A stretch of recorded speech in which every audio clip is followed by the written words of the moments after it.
हरे कृष्णा। मीरा, यह नाम आपने कई बार सुना होगा। मुझे लगता है हजारों बार सुना होगा। और हर बार केवल एक बात स्मरण में अवश्य आई होगी, एक नाम जरूर इनके साथ एक स्मरण में आया होगा, और वो है रसिक शेखर व्रजनंदन श्री कृष्ण का। इस दर्शन को शुरू करने से पहले आप सभी से मेरा अनुरोध रहेगा कि कृपया संतों के जीवन दर्शन को जीवन परिचय ना बनने दें।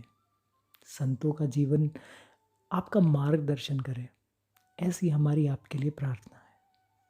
बस केवल ध्यान रहे, जो श्रवण हो उसे भीतर के नेत्रों से देखने का प्रयत्न करें। आप वहीं पहुंचेंगे जहां पहुंचना है। भारत का एक प्रांत राजस्थान, इसी राजस्थान का एक क्षेत्र है मारवाड़, जो प्रसिद्ध है अपने वासियों की शूरता, उदारता, सरलता और भक्ति के लिए। मारवाड़ का ही एक हिस्सा मेड़ता, जहाँ की संत शिरोमणि मीराबाई थी, या यूँ कहूँ कि मीराबाई हैं, क्योंकि संत कभी नहीं मरते, कभी नहीं। वो सदैव ही अपने वचनों से, अपनी वाणी से, अपने दोहों से, अपने भजनों से, अपनी चौपाइयों से हमारा हमारा जीवन मार्गदर्शन करते हैं।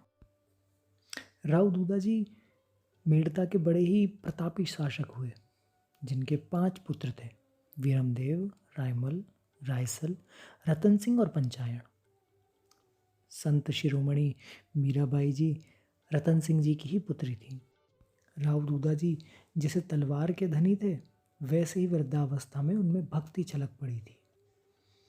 पुष्कर आने वाले अधिकांश संत मेड़ता आमंत्रित होते और संपूर्ण राज परिवार सत्संग सागर में अवगाहन कर धन्य हो जाता।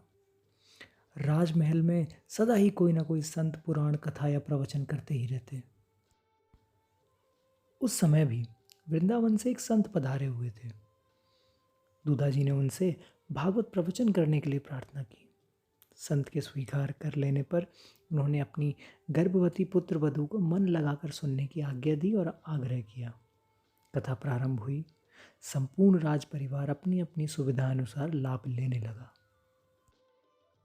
एक दिन वीर कुंवरी जी ने, जो कि संत शिरोमणि मीराबाई जी की माता हैं, पूछवाया कि जो पूर्ण काम है उसे एको हम बहुत श्याम की कामना क्यों कर हुई। एक दिन और पूछा, यदि माया भगवान के सामने टिक नहीं सकती तो क्या उसकी सृष्टि किसी और ने की है।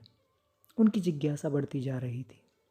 फिर पूछवाया कि भगवान पापियों को और पाप को नष्ट करने के लिए धरा पर अवतरित होते हैं। यह बात समझ में नहीं आती। पाप पुण्य, धर्म अधर्म, अच्छाई बुराई, यही सब मिलकर तो संसार बना है। तब इसके किसी भी तत्व को मिटाना ईश्वर का लक्ष्य कैसे हो सकता है। जिसके भ्रू संकेत से सृष्टि और प्रलय उपस्थित होते हैं, उसे इतने छोटे कार्य के लिए आना अनिवार्य हो, यह कैसी बात है। रानी सा की जिज्ञासा बढ़ती जा रही थी, बढ़ती ही जा रही थी। और इतनी जिज्ञासा में उन्होंने एक प्रश्न और कर लिया उन संत से और पूछा कि पाप तो प्रभु की पीठ है, इसके बिना पुण्य की, धर्म की क्या प्रतिष्ठा, क्या पहचान। दशम स्कंद आरंभ होने, यानी 10वां अध्याय भागवत का आरंभ होने के पश्चात रनिवास से कोई प्रश्न बाहर नहीं आया। शायद रानी सा को सारे उत्तर स्वतः ही मिल गए, या फिर जैसे जैसे अध्याय, जैसे जैसे भागवत की कथा आगे बढ़ती रही, संत ने स्वतः ही उत्तर दे दिए। भागवत कथा 9 महीने तक चली। दशम मास में संवत 1561 अश्विन शुक्ल पूर्णिमा की दोपहर के समय मीरा जी का जन्म हुआ। अंतापुर की प्रधान दासी आनंदी ने आकर राव दूधा जी को बधाई दी। अन्नदाता, हुकुम को बधाई अर्ज है। छोटे कुंवर सा के बाईसा का जन्म हुआ है। हर्ष के आवेग में दूधा जी ने गले से स्वर्ण की श्रृंखला उतार कर दासी की अंजलि में रख दी। 15 दिन तक शहनाई और गाने बजाने से मेड़ता का गढ़ गूंजता रहा। पंडितों को बुलाकर सूर्य पूजन का मुहूर्त निकलवाया गया और कन्या के ग्रह नक्षत्रों का विचार करने के लिए दूधा जी ने प्रार्थना की। जैसे ही राजपुरोहित जी ने कुंडली का फलादेश कहा, त्यों ही राव दूधा जी ने बड़े ही सोच विचार के पश्चात बड़े ही सरल शब्दों में कहा, यह भक्ति का सूर्य उदय हुआ है, अतः इस बालिका का नाम मीरा होगा। 6 मास की मीरा एक दिन रोने लगी। किसी प्रकार चुप ही नहीं होती थी। गोद, हिंडोला, दूध, मिठाई माँ और धाई ने दिए, पर बहलाने के लिए सभी प्रयत्न विफल हुए। तो दूधाजी उसे लेकर सहज ही मंदिर की ओर चल दिए। उस समय 4 भुजानाथ की संध्या आरती हो रही थी। दूधाजी ने मीरा को संकेत से ठाकुर जी की ओर देखने को प्रेरित किया।